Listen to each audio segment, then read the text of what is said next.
Good afternoon, everybody. This is Digital Hammurabi. Hi, I'm Megan, and this is our interview with Dr. Moudhy Al-Rashid. This is Dr. Moudhy. Say hello. Hi. Oh, God, sorry. My computer is making loud noises.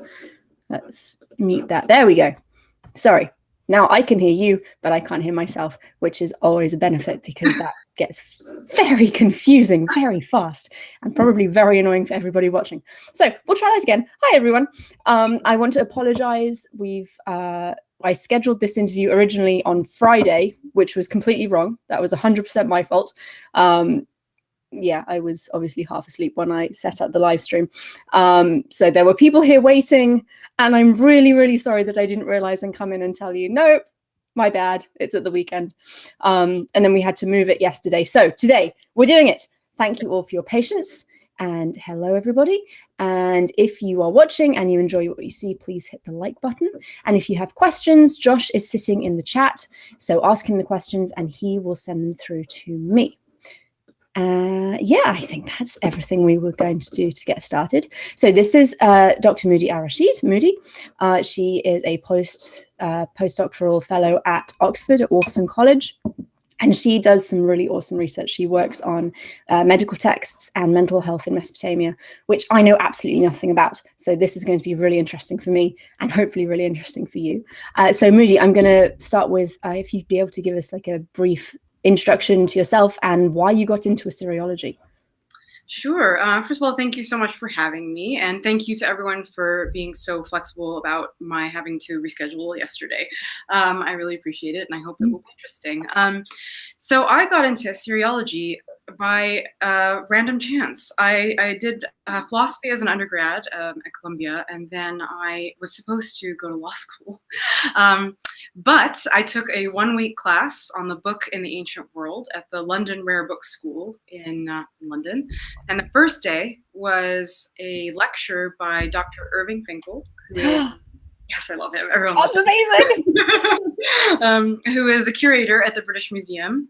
And the first day he lectured us about cuneiform tablets in the ancient Near East, and I just fell completely in love. So it was completely by chance, and the only place that was still taking applications, because this was in July. So I applied, and I'm pretty sure I got in because I was maybe the only person who applied. It was a very small program at the time. We're much bigger now. And yeah, and the rest is both literal and figurative history, so to speak. That's amazing. That's absolutely amazing. I actually started a silversmithing degree and did a year of that, and then sat in on an introduction lecture that my sister was having at Birmingham as a potential. It was like an open day, and she'd gone and I was in Birmingham, so I met up with her and we both went to this lecture, and I sat through it and I was like, oh my God, this is where I need to be. So I switched classes and switched schools, and it was just good decision. I love that. I love it. It's one of those subjects, though, that is just so fascinating and so understudied that it's so easy to fall in love with it. Yeah. Change your whole life. I find that a lot of people have a similar story. They'd never heard of the field, and then something randomly introduced them, and they were like, whoa, this is what I need to spend my life doing. Yes. Yeah. Silversmithing sounds really cool, though. Do you find that any of the kind of skills or experiences you learned in that year are useful for any of the archaeology? Kind of, yes, because I mean, not a lot, but bits and pieces. When I was doing an archaeology seminar in like my first year at grad school, we were looking at a site that actually had a metalsmithing workshop excavated, and there was an article that we had to read, and the professor was like, well, I don't know, because I've never done any metalsmithing. I was like, well, actually, I'm not an expert, but this stuff does make sense, and it seems very plausible to identify it as such. And what I really want to do, and I've not actually told anyone about this, when we're living in a very small house rented from my father-in-law at the moment, so we're kind of living on top of each other, but when we have a little bit more space, I do want to try making replicas of some of Queen Pawabi's regalia. Oh wow! That would like the leaf headdress and the giant earrings. I want to try just to see if I can do it. I think that would be a lot of fun. Well, it would be informative, even if it sort of doesn't look anything like, which I'm sure it will, but even if it doesn't, it's still interesting to remember how much work went into all these objects, you know? Yeah, exactly. And it's just, as one of the things that I love about the ancient world is you can look at something and think, like, I have no idea how that's made, but people obviously had the technology and the skill set to make this incredible stuff. And we're lucky enough to be able to see it today. It's just absolutely wonderful. It really is. Yeah, it is. And it's a very special field. So I hope people study it. Yes, I hope so. As I said, you're researching medical texts and mental health. Can you talk a little bit about maybe what got you into that side of the field and maybe your most recent research?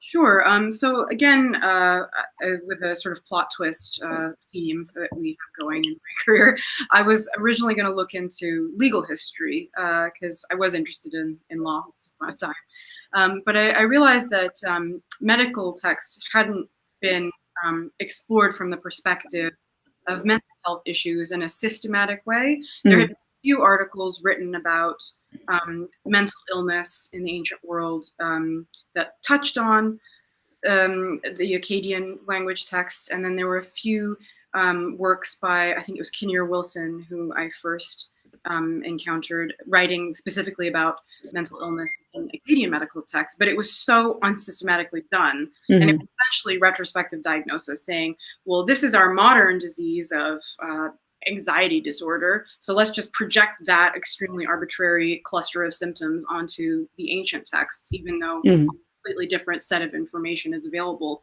in those texts. And I thought to myself, why not, look at this in from a completely fresh perspective, and try to incorporate some theories from medical anthropology and the history of medicine into Assyriology, which for some reason hadn't been done. That's fantastic.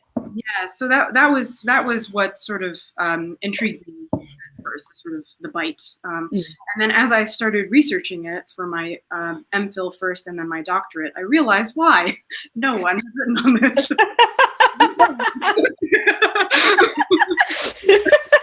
That is a feeling I know all too well. Yes, I'm sure the sort of like first year of any PhD thesis is just you being like, why did I choose this topic?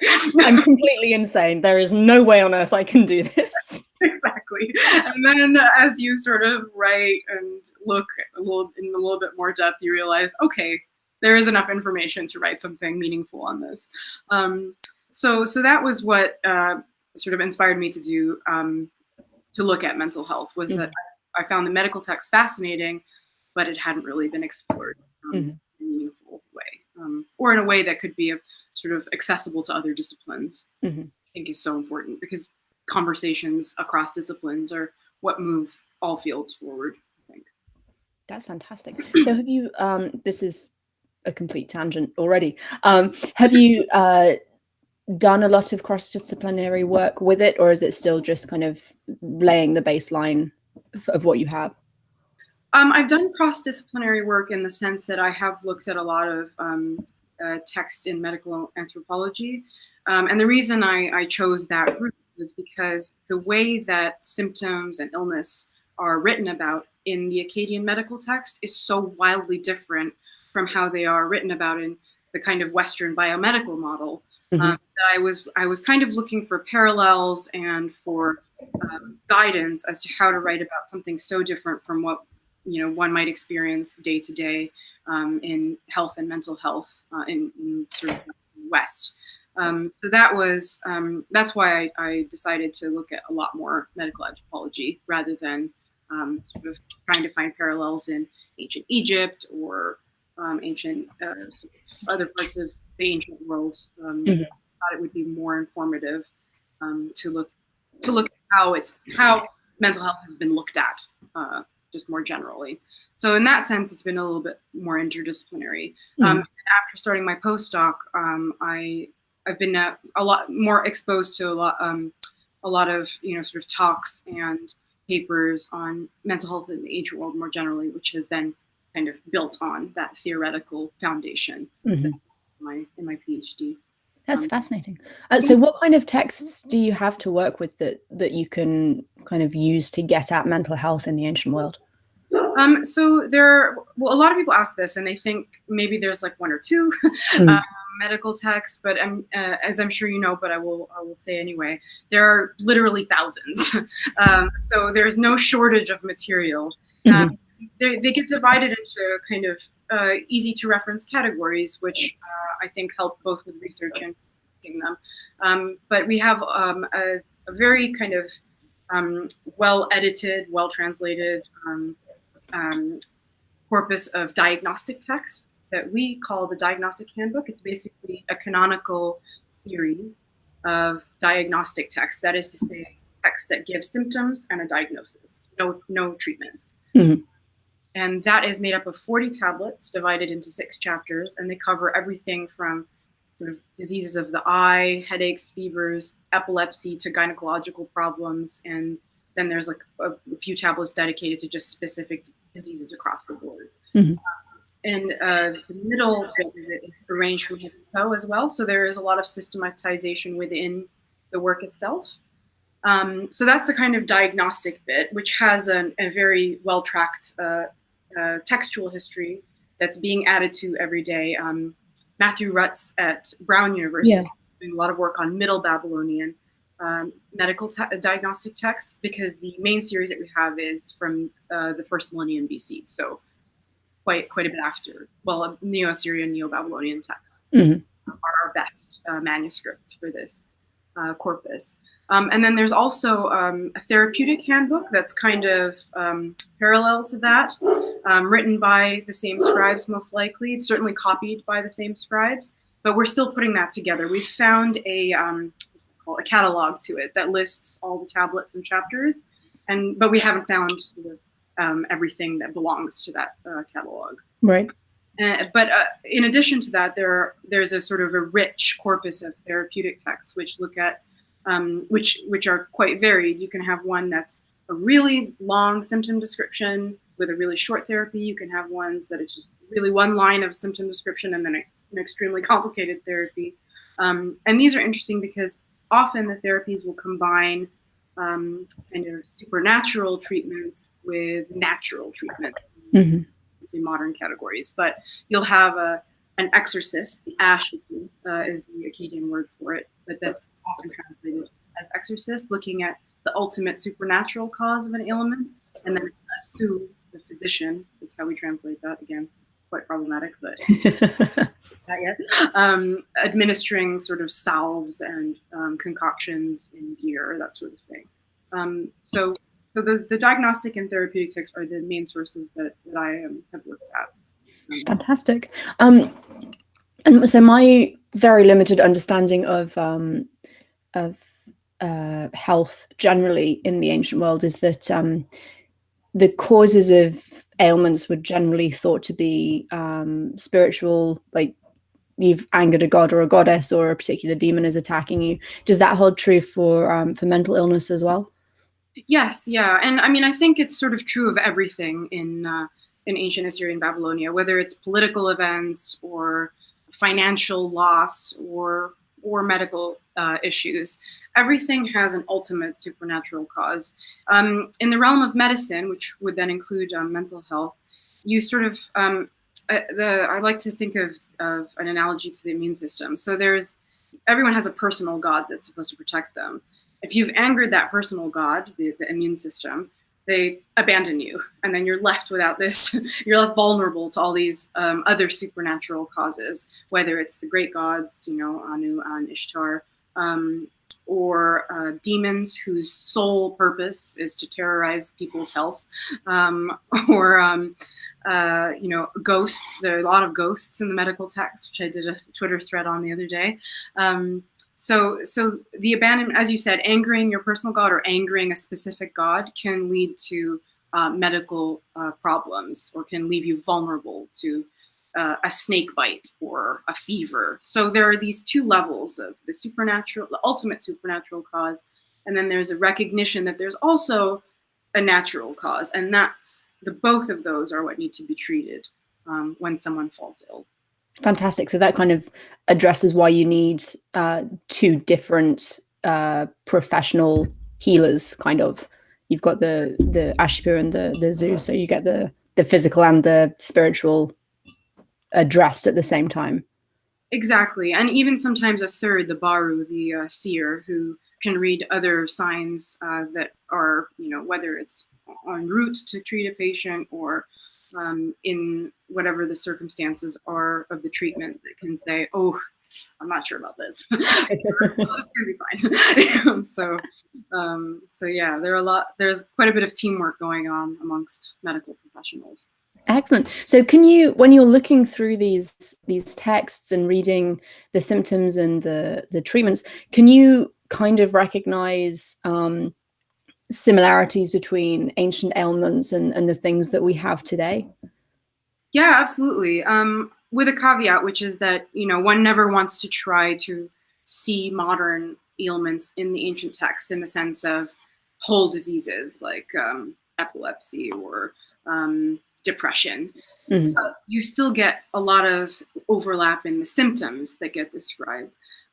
So Kinnear Wilson, who was kind of the trailblazer, so to speak, of psychiatry in the ancient world, or looking at psychiatry in ancient Assyrian Babylonia, he applied that method of finding modern diseases and applying them to the ancient texts. But I think you don't really need to do that to still uncover meaningful similarities and overlap.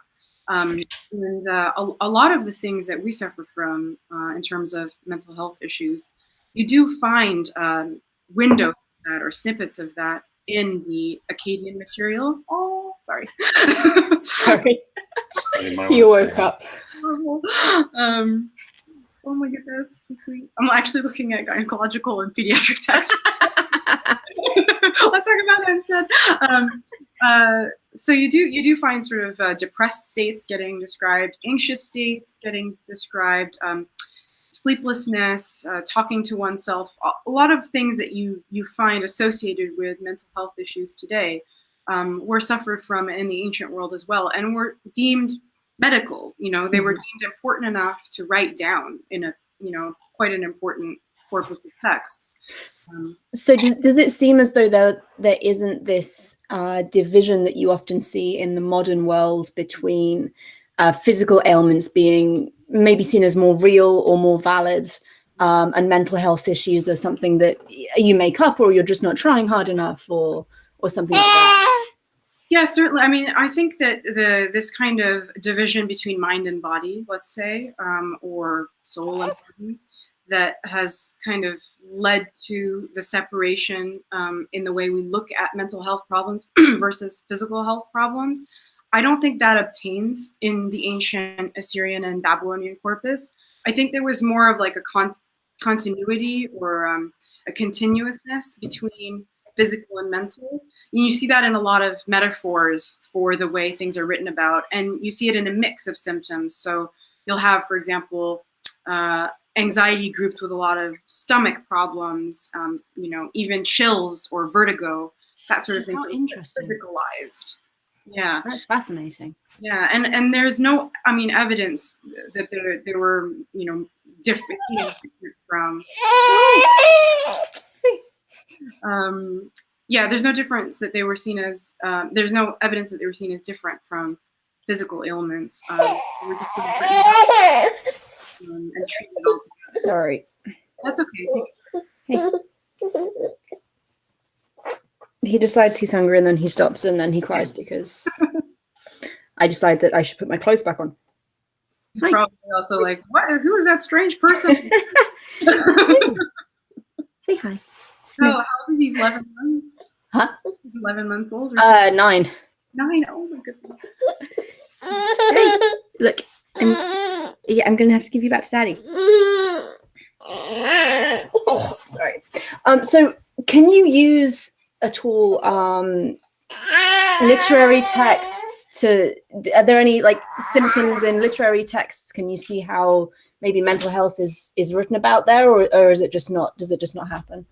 Yeah, absolutely. I mean, I think because the scholars that were writing a lot of the medical material were the same scholars that were writing the astronomical material, the omen series, the literary text. So there is a lot of overlap in the language used to describe some of these problems, as well as the kind of symptoms being described by that language, if that makes sense. Mm. So, for example, in Gilgamesh, when Enkidu dies, and Gilgamesh is mourning him, some of the language and the behaviors he exhibits in those scenes are kind of resumed, let's say, or are mirrored or echoed in the medical corpus, like wandering back and forth. Mm-hmm. So you have that associated with depressed states in the medical texts. And then you have the way sort of the heart is written about, the libu. So the word libu is interesting because it has a very wide semantic range. It doesn't just mean heart, but if we want to look at it from a metaphorical perspective, a lot of expressions that incorporate the libu in literary texts recur or appear in medical texts. So we do have some clues, because in literary texts it's very clear. I mean, if someone is sad, there's like a narrative that precedes it and tells you why they're sad. Exactly. Whereas in medical texts, you have all these words that make absolutely no sense and are not related to any other words. So you have to figure out what they are from context. So clues like that can help us kind of figure out what they're trying to get at in some of those medical texts. Fantastic. Do you have like a favorite diagnosis or a favorite collection of texts that you work with?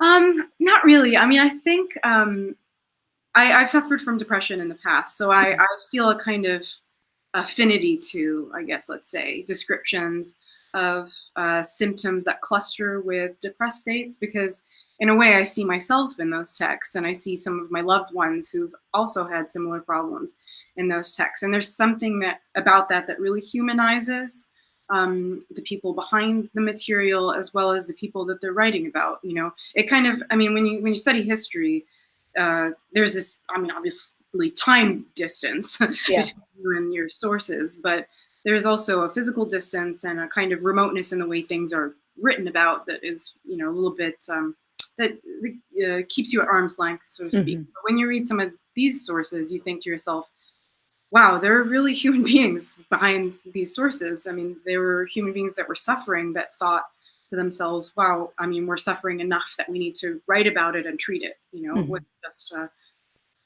waking up on the wrong side of the bed and then getting over it a couple hours later. It was, you know, these were longer term problems that you even see in the grammar, the fact that these are chronic illnesses that are being described. I don't have a favorite text, but there's one that I can read in Akkadian. Oh, that would be great. I have not read anything out loud like this in Akkadian. So apologies. It sounds absolutely ridiculous. I'll read it in Akkadian and then in English. And maybe, you know, some of your viewers or listeners can find things that are familiar, or that whether they've experienced it. That sounds excellent. Okay, so we have, this is from, where is this from actually? I should probably tell you that first. It's a text from Pyunjik, so it's a Neo-Assyrian text that is now in the British Museum. Shuma amelu khutsa khip libi irtanashi.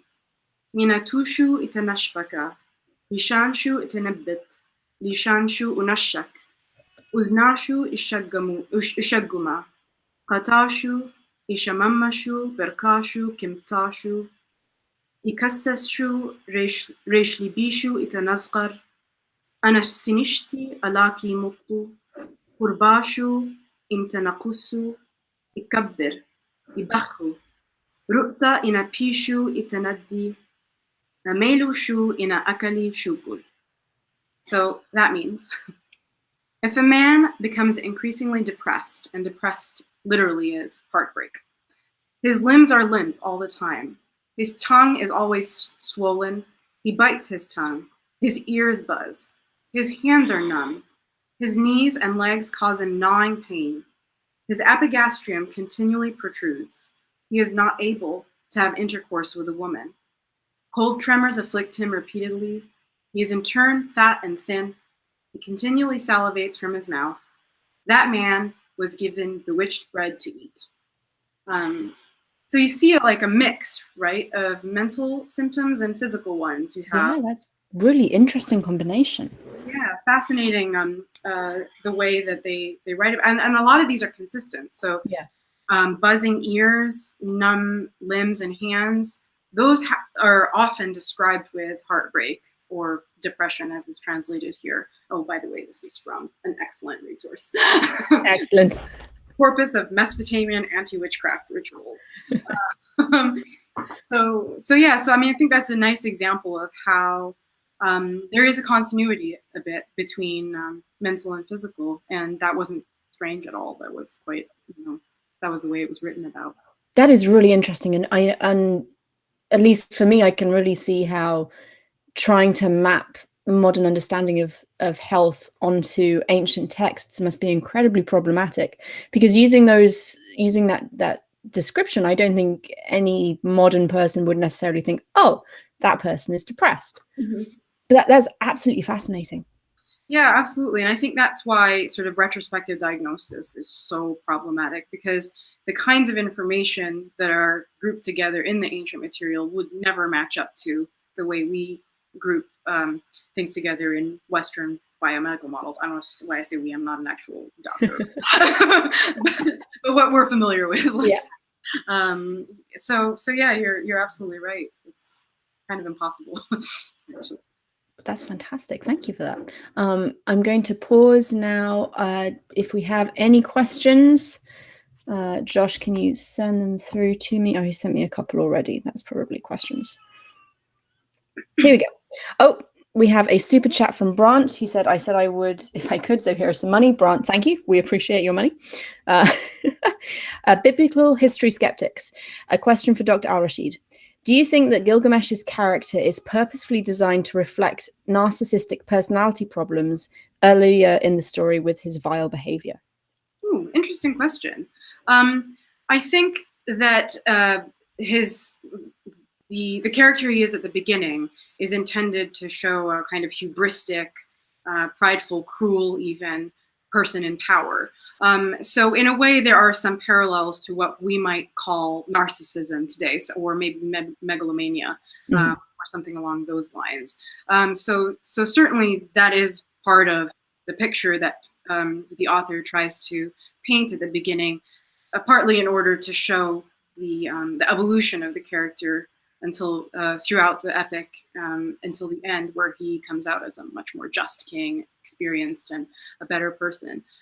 But whether it's sort of specifically narcissism, and whether that's something that might have been observed in the larger population, I don't know. I don't know if we'd ever be able to say that, but it's still an interesting, I think, way to look at the character of Gilgamesh at the beginning of the epic.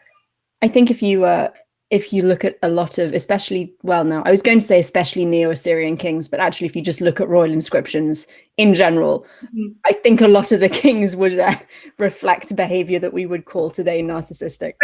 Yes, or at least that's how they want it to be seen. Exactly. We might be familiar with today. DH Horde CD Horde says, were the doctors priests and part of temples like in ancient Egypt? Interesting. So the Ashipu were their own kind of category. That's the one that's translated as exorcist, category of scholars. They weren't necessarily attached to a temple or anything. We actually even have unearthed libraries that are just for an Ashipu or just for an Asu. So they seem to be a little bit more independent, but at the same time they did do work for the court, for the king. You see this especially, or at least this is well attested in the Neo-Assyrian period. And there was actually a text I shared on Twitter a couple of weeks ago for World Mental Health Day. I think that was October 12th, where there was a letter from one such medical professional complaining that he hadn't been paid and that he was suffering from anxiety as a result. So there were different ways they could be sort of employed or found, as far as we know. That's awesome. I love ancient letters. Me too. Speaking of tangents, they're just, they're some of my favorite texts in the whole world. I just love them. Which ones have you had the chance to read that you? We did in my, I think, second or third year of grad school, we did a whole semester on Akkadian letters. And my one that in particular that sticks in my mind that I always talk about because it was my advisor's favorite is one from the Old Babylonian period where the guy in question basically says, "The rats you sent me were delicious, please send more." Yeah, that tells you all you need to know about eating rats, really. But I'm also a massive fan of the Old Assyrian letters, partly because it's so fascinating to me that you get this functional literacy among people who don't have the time and probably the resources to spend half their lives learning how to read and write the full corpus of Akkadian signs. So they kind of pick and choose what works for them, and then you get this wonderful window into their personal lives. Those are actually great. I mean, I remember seeing, I think it was a blog post or something by the British Museum about letters about evading taxes and smuggling things. And it's very human. Completely human. We have a question from Tim Hem. Have you found any evidence of military PTSD in Mesopotamia? Okay, so that's an interesting question. There was an article written about this about 5 years ago, which I found very confusing because we don't actually have any sources that specifically name, well, I mean, there may be some outliers, but in general, the medical texts don't name the patient. They just say if a man or if a woman or if a child. They don't say if a survivor of conflict or if a teenage, well, there's some, actually that's not true, there's some for teenagers, but you don't get a lot of specifics about the patient, you just get a lot of specifics about the symptoms. And we do have symptoms recorded that seem to reflect some of those that are observed with PTSD, and those were the passages quoted in that article, but at no point in the article was any evidence given for who was being written about and whether or not they were specifically survivors of military conflict or former soldiers. So it's quite possible that there is that those were some of the intended descriptors, let's say, or referents, but it's not spelled out. We do have some sources that describe injuries from combat. So there's one, for example, that says if someone was struck in the head in combat and then their speech is affected or their behavior is affected, I can't remember if it's one or the other or both. So there is some acknowledgement that people do get hurt in battle and those things need to be treated. But PTSD, as far as I know, specifically not. But again, there are symptoms that echo that. I see. Those that are observed with that disorder. Fascinating. We have another one from CD Horde. Did they practice evidence-based exorcism? What does that mean? I'm not sure I know what evidence-based exorcism is. That may also be a joke question. We get those sometimes. Okay. CD Horde, can you be a little bit more specific? I mean, is it sort of evidence-based divination, maybe? Or, I don't know. Maybe. I mean, I'm not sure. This is an extremely misleading term. No spirits were being exorcised from bodies, or it wasn't what you saw in the movie The Exorcist or anything like that. I think the word was maybe chosen because it is supernatural, and it is a professional that's dealing with the supernatural end of things. But mostly they recite incantations or they make figurines of witches that might be causing your disorders and destroy them in a fire, that sort of thing. So magician, maybe. I don't know. It doesn't really work either. It's a hard term to translate. Yeah.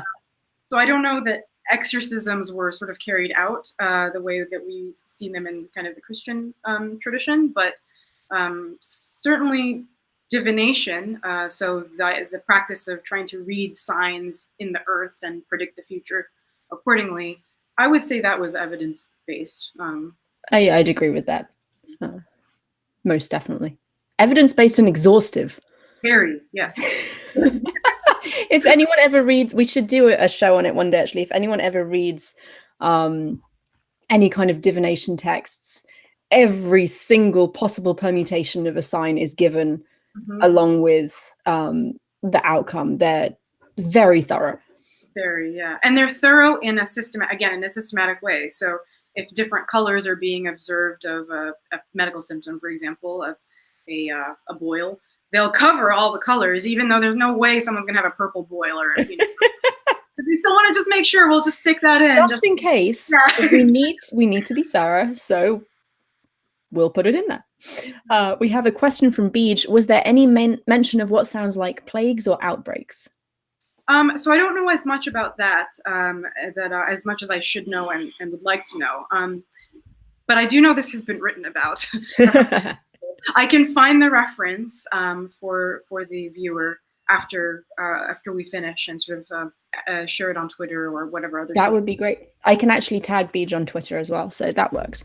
Sure. Yeah, absolutely. Let's do that because I don't want to sort of try to spitball something. Yeah, sure. So I'm going to ask a personal question.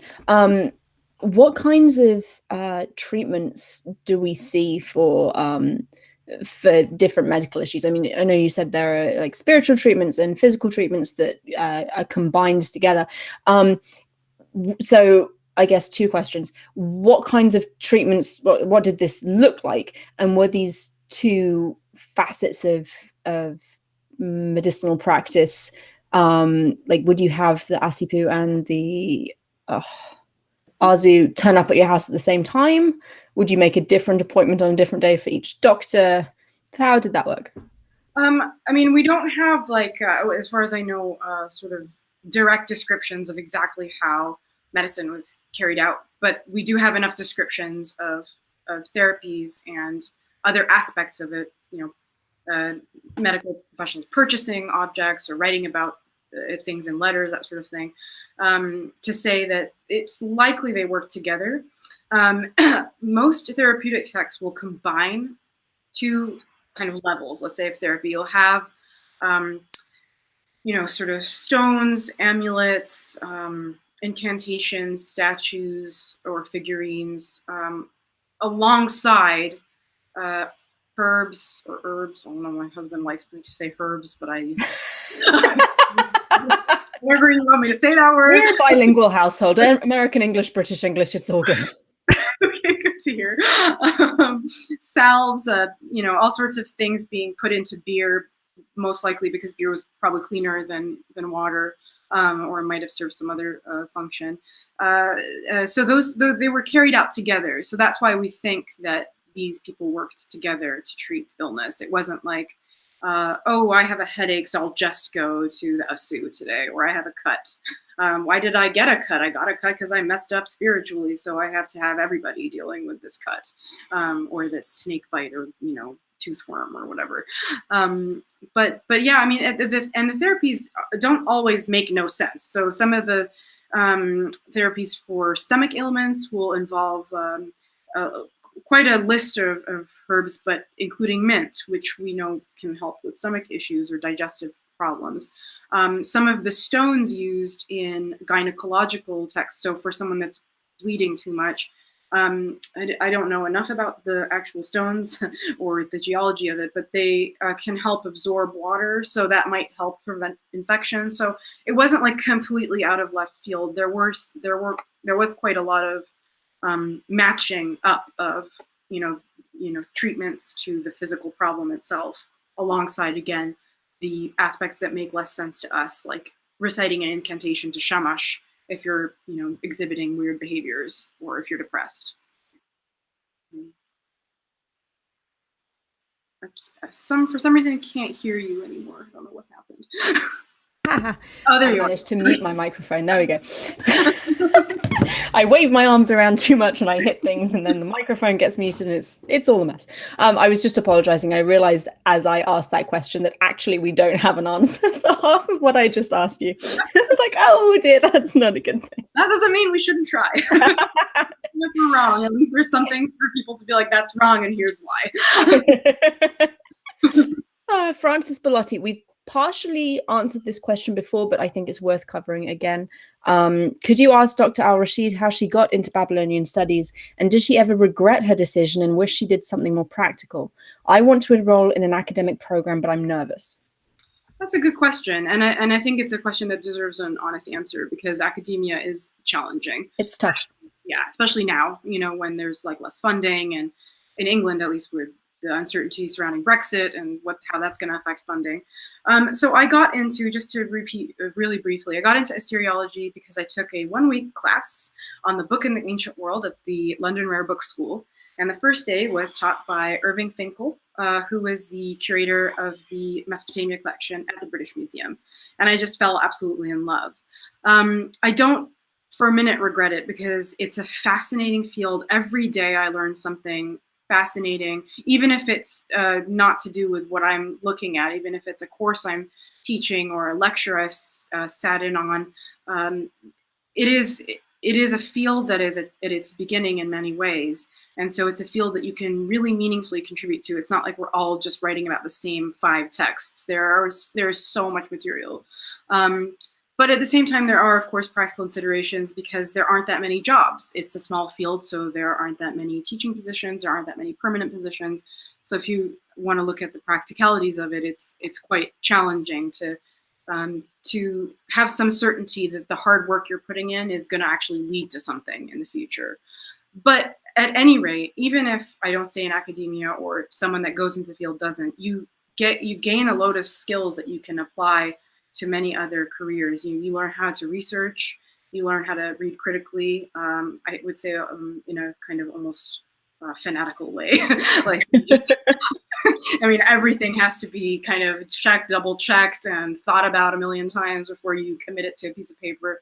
You learn to write, you learn to give presentations. So you learn a whole bunch of skills that you can take to many other careers, whether it's journalism, editing, any kind of field that requires research. Someone who has an academic background would probably be very well placed to carry out such a job. So yes, if you want to just be in academia, it's a difficult time to make that kind of a decision. I don't regret it, and I think people in my position or a similar one have gained lots of skills they can apply to other fields. Thank you. I'm going to add my 2 cents in there. I likewise don't regret it. I probably will not ever have a paid academic position just because of our personal circumstances. Josh probably won't either. What we do here, we do out of love and out of a desire to share the fields that we're so passionate about with other people who haven't been as lucky as we are. But even though it won't be a paid career for me, I don't regret it for a second. It's been really, really hard, but absolutely fascinating, and I've loved it. And I know Josh feels the same way. Although there was a 6-month period after he graduated where I don't think he wanted to see any kind of Sumerian ever again in his whole entire life. We've moved through that phase right now, which is good. Understandable. DLJ says, it was mentioned that, before I say that, I keep forgetting and Josh keeps texting me and reminding me, if you're watching the stream and you're enjoying it, please click the like button. If you're new, hello, nice to meet you. Please subscribe. We'd love to have you come back and watch some more of our stuff. And also, if you hit the little bell icon thing, you'll be notified when we do this kind of live streaming thing again, because we do it pretty regularly and it's a lot of fun. So DLJ says, it was mentioned that causes of illnesses and diseases were both physical and spiritual. What about astrological? So I don't know if you can necessarily say that they were caused by astrological phenomena, but in the sense that you could observe astronomical phenomena and relate them to things happening in the body, certainly. And this actually the sort of astrological man, sort of the body that you see in a lot of medieval texts with the different constellations on it, has its roots in Mesopotamia. Well, I mean, the constellations also have a lot of things have their roots in Mesopotamia. Nobody ever acknowledges it. No, because the Greeks invented everything. Yes, exactly. Everything starts in Greece. So certainly there is a relationship, let's say, between astrological phenomena and the body. And in fact, astrological phenomena played an important role in all aspects of life in ancient Assyrian Babylonia in terms of trying to predict events, both astronomical events and events in the social or socio-political world. So that's another really good question. And I think there's actually been a conflation of, let's say, astrology and astronomy in the way a lot of it gets written about, because the kinds of skills that scholars developed by observing astrological phenomena, or astronomical phenomena, and making seemingly random predictions about the political world, for example, or the body, those skills carry over into mathematical astronomy. So it's kind of like everything comes out of this framework of observation. And that played a huge role in the history of science in ancient Mesopotamia. Fantastic, thank you. Firefly Rises says, did the Sumerians have a concept like the Greek humors? So we have, as far as I know, a handful of medical texts in Sumerian. And actually, my supervisor thinks one of them is not necessarily real. So I think it's hard to say what the Sumerians thought about. It's hard to say directly what the Sumerians. I just realized it said Sumerians. Let's broaden that into like Mesopotamia generally. Okay. So, and now I forgot my question. Was there a concept like the Greek humors? Okay. As far as I know, not really. We don't really have a theory of the body that's kind of explicitly set out in the way that you see in other medical traditions. We have to infer a lot of it from the way specific things get written about. And we do have some clues about metaphors used to describe bodies. So women's bodies in particular, we have sort of metaphors relating to fluids. So locked fluids when you're having issues with menstruation, or bolted doors when a baby isn't coming out but is supposed to come out. So we have some kind of clues that we need to put together. We need to work sort of a little bit harder than in other fields that study medicine to put that together. Fantastic, thank you. I think we've actually finished the questions that people have had. Again, if you have questions, put them in the chat. Josh will get them to me. I'm not reading the chat as we go because I get distracted, and then our poor guest is left wondering what the hell I'm doing. That's just not good etiquette for an interview, so let's not do that. So what kind of, are you working on a particular body of texts or evidence at the moment in your postdoc? So my postdoc is looking at basically a phrase, which is heartbreak. Chip libi in Akkadian, or sometimes chut chip libi. So you have this extra word that nobody really knows what it means that comes before the phrase itself. So chip means breaking of, or it comes from the word for to break. And libi is the genitive for the heart, libu, but it can be translated and can be stomach, it can be torso, it can be inside. So I'm working on that phrase in particular, and I'm looking at how it gets used from about 1800 BC to about 500 BC. So it's a really broad project, and I'm basically just trying to figure out if the meaning changes across not disciplines, across categories of text. So it's used one way in letters, but not that way in medical texts, and across in different time periods. So. And then I'm kind of using that as a springboard for saying that mental and physical are much more continuous, as kind of evidence through the metaphor of the heart. That's really interesting. And I know that you probably can't answer this right now because you're still doing the research. But does it seem like there's an awful lot of continuity, or are there like breaks in different genres of text or specific time periods where it's used very differently?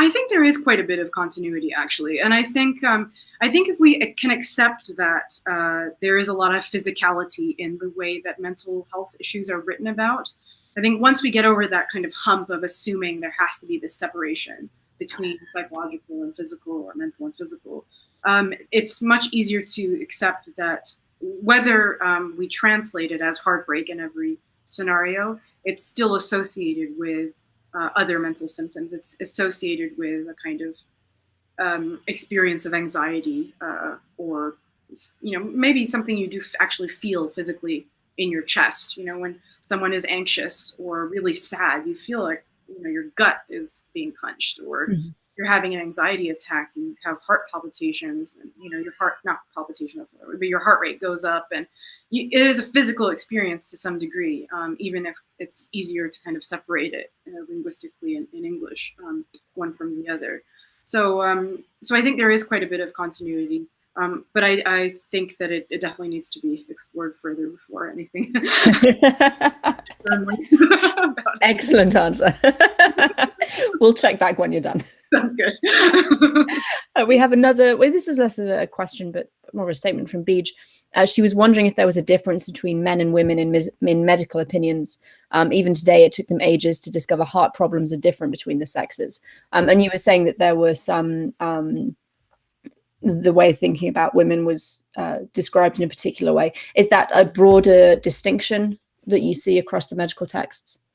Yes, I mean, so most of the medical texts, most of the diagnostic and therapeutic texts, when they describe, when there is a symptom description given, it's the phrase used is Shuma Amelu, or in Sumerian Dishna, if a man. And then it's followed by the description. And that's only deviated from when it's specifically gynecological problems. However, there are a few entries in the diagnostic series that say about a disease, it is the same for a man and a woman. So there is obviously some awareness that there's a difference in the way things can be experienced, as well as overlap in the way things can be experienced. But I would say that where that really comes out, where that separation really comes out, is in the very rich gynecological corpus, where women's health issues are dealt with in a lot of detail, and particularly menstruation and difficulty in childbirth. That's really fascinating. And you might not know this. Do we have any evidence for women as medical practitioners? Yeah, I know a lot less about this than I should, because I'm teaching a class on gynecological practice term. It was a very last minute ask. I won't tell anyone. But I will say that the person whose work we should look out for, and there's a lot of stuff she's publishing that's in press currently, is Ulrike Steinert, who's at University of Mainz at the moment. She was with the BabMed project at the Free University. Her work is excellent, and it's very thorough, and she does look at sort of the whole medical culture and language around women's health issues. But we do have women physicians who are specifically trained for women's issues, and this is actually referenced as well in Joanne Scurlock's compendium of medical texts, which I've also shared quite a few times on Twitter, because I think it's an excellent primary source, where she does write briefly about how there were women doctors for that. That's really, really interesting. Yeah. And we have a couple of more questions. RW Benzone, is there any mention of anything that looks like Alzheimer's or autism? Good questions. We have some descriptions of old age, and the different symptoms that can come with that. I know Alzheimer's is not necessarily a disease associated with old age. People can get it pretty much any time. But in terms of autism, I think that's a very specific diagnosis that's very modern.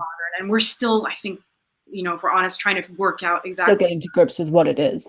Exactly. So I don't think we can say definitively that exists, but there might be that I don't know about behaviors that or other descriptions that match up to some of the experiences and symptoms of autism. Sources, but I don't actually know. That's a really good, interesting question. And Beej again, did they ever do autopsies to learn more about the body? I wish they had. Then we would have known a lot more. But the ancient Egyptians did, and that's why their medical texts are a lot more detailed, because they knew about all the internal organs and where they were and what they looked like and what a diseased one might look like. But we can sort of suggest that by analogy from the internal organs of animals that they carried out divination with, so whether they would read a liver of a lamb or of a sheep to predict some political event or whatever, that they might have been able to distinguish those things in humans by looking at them in animals, because we do have the internal organs written about. We have lungs, kidneys, livers, heart, etc. So they obviously knew that there were, 2 lungs and 2 kidneys and 1 gigantic liver that looked different in every animal. So by analogy, they knew what was inside a human. But we don't have evidence or direct evidence of autopsies or of bodies being cut open, and the knowledge from that to medicine. Given the frequency with which animals were dissected, that's surprising to me. It possibly shouldn't be, because animal bodies and human bodies are very, very conceptually different things, but that's very fascinating. We have another question. Andreas, I read an article in that tablet, SPTU1, number 43, is something developed which can be called 4-organ Shammi, comparable to Greek humorism. Does that occur often or just in this one tablet? So I'm not familiar with the tablet. I mean, maybe I am, but I don't know it from the number reference. But some of the texts in the SPBTU, or however, SBTU, I can't remember, are quite late. So they're from the some of them are even from the 4th century BC, where there's already quite a lot of communication with that we have evidence for with ancient Greek thought. But I don't actually, I don't know. That's a little bit outside of my domain, because it's potentially a couple hundred years a little bit too late. But if it is, I'll have a look. It's 143, is that right? Number 43. I'll send you the reference that he gave. Yeah, because that could be interesting to look at. I imagine Mark Geller, if it is a thing, Mark Geller has probably looked at it, because he does look a lot at the interaction between Babylonian and Greek medicine. Awesome. And John Kobu, would you rather be treated by a medieval doctor or by a Mesopotamian doctor? Oh gosh. Given what I know about medieval doctors, I think I'd go with Mesopotamian. I think I will go for Mesopotamian too. Maybe more so because I'm familiar with it, but also because there's a lot of harmless stuff that's done. Maybe it's not that helpful, but fewer leeches, maybe. Exactly, not as much cutting. Yes. I'm fond of my blood being on the inside of my body, as a general rule. Exactly. I love that question. That's fantastic. Would you pick Mesopotamian? Yes, I think so. We get some great questions on here. We have another one. Biblical history skeptics. When it comes to doctors and the medical texts, were they left anonymous, or were they more similar to the Greeks, with their works generally getting attributed? If so, did they ever cite others? So that's a question that raises important questions about authorship in Mesopotamia. So it is a very good question. Yeah, exactly. I love authorship. Super confusing answer. So the medical texts we have, the people that copy them, we have information about their names. And we have a lot of information about one particular scholar and physician called Esagil Keen Apli, who compiled the canonical edition of the diagnostic text. And he writes about how he actually carried out the editorial work of, gathering all these disparate traditions into one organized compendium. But that's quite unique. We don't often have an author in sort of any of the genres saying, I definitively wrote this, because a lot of the traditions come from periods much earlier than the manuscripts that we have. And possibly they date back to an even earlier oral tradition that we can never pinpoint with exactness, which means we never pinpoint the authors with exactness. So I would say we do have doctors named in other sources. So we have some administrative texts and letters that name specific doctors. And there's one, I think his name was Rabba Shah Marduk, who was sent to the Hittite court, for example. So we have some histories of specific individuals, but not necessarily from the canonical texts themselves as authors. I see. Excellent, thank you. CD Horde, do you see a development of understanding over the years in the texts, or are they basically just like static compositions as time goes by? Another excellent question, because that was seen as a huge problem. The answer to that was seen as a huge problem for the study of medicine. They're static for the most part. So this canonical edition I keep railing on about, the diagram, that was probably sort of set down in its form that it gets copied in 100 BC, and it gets copied that way until about 350 BC, something like that.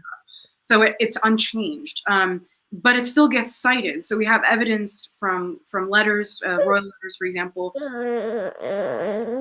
entries, and the symptoms that it describes are cited in the treatment of illness. So the staticness doesn't seem to be a problem for the practice of medicine. And perhaps in practice, things were modified, or treatments were modified, or prognoses were modified based on an individual doctor's experiences. But medicine changes. Medicine, I think, Mark Geller writes a lot about how it's a history of failures, and then changing that based on what didn't work, changing treatments based on what didn't work. But we don't see a lot of that in the actual scientific texts. That's a really good question. Very interesting. Thank you. So I'm just checking. Biblical history skeptics, when it comes to doctors and the medical texts. Oh no, we've had that one. Sorry, I don't need to reread that one. Brant, I don't know the answer to this question.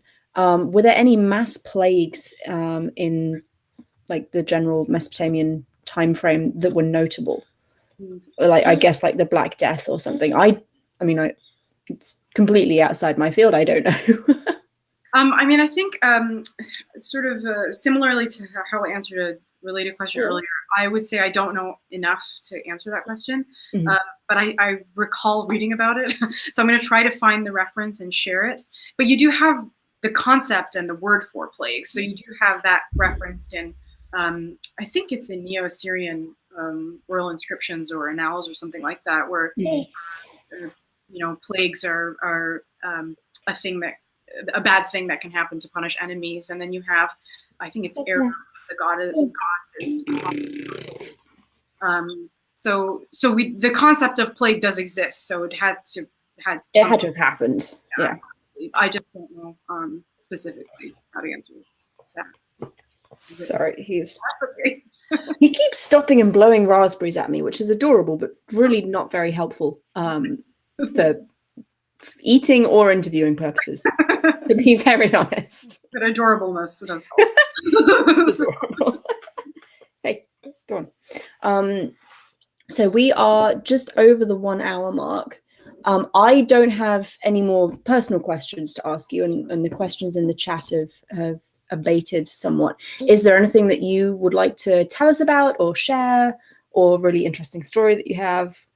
I would say, if we're going to sort of wrap it up soon, I think something I'd like people to take away from this is that even though mental health issues are written about in quite a unique way that's different from how we might write about them, and even though our sources are really, really old and far removed, I do think it's important to note that, people did suffer from mental health issues thousands and thousands of years ago. It's a perfectly natural thing to get help for, and if people do sort of feel that way, they're not alone. I think that's kind of one of the main reasons I love what I study so much, is that it humanizes the ancient world, and it reminds us of our connection to the past through these really basic experiences of suffering and of helping each other through that suffering. No, it's I think you're right. It's a fantastic way to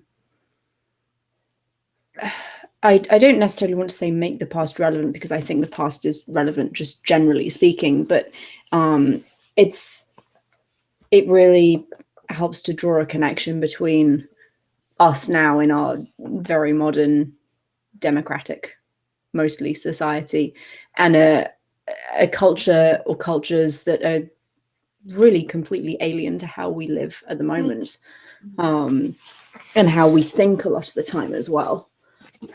So we had one more question. Was there any mention of water quality for health purposes?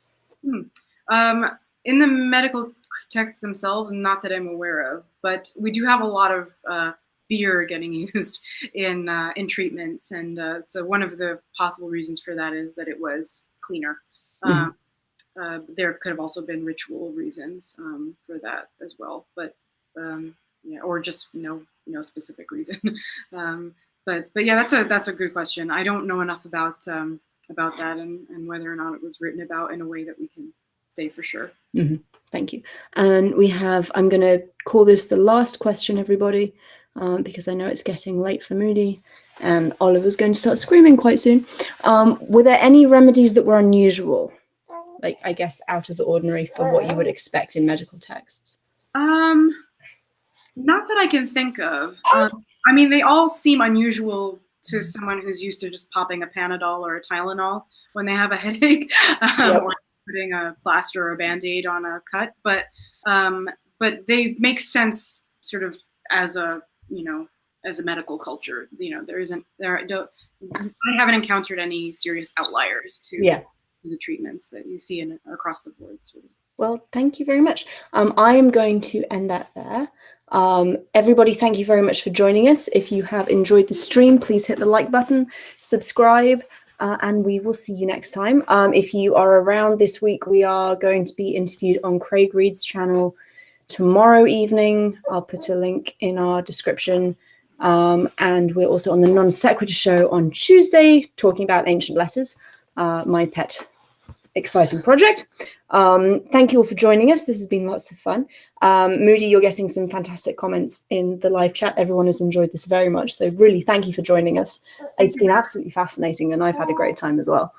Thank you. Thanks for everyone that was listening. Of course. Okay, everybody, we will see you later. Thank you very much, and have a great day. You too.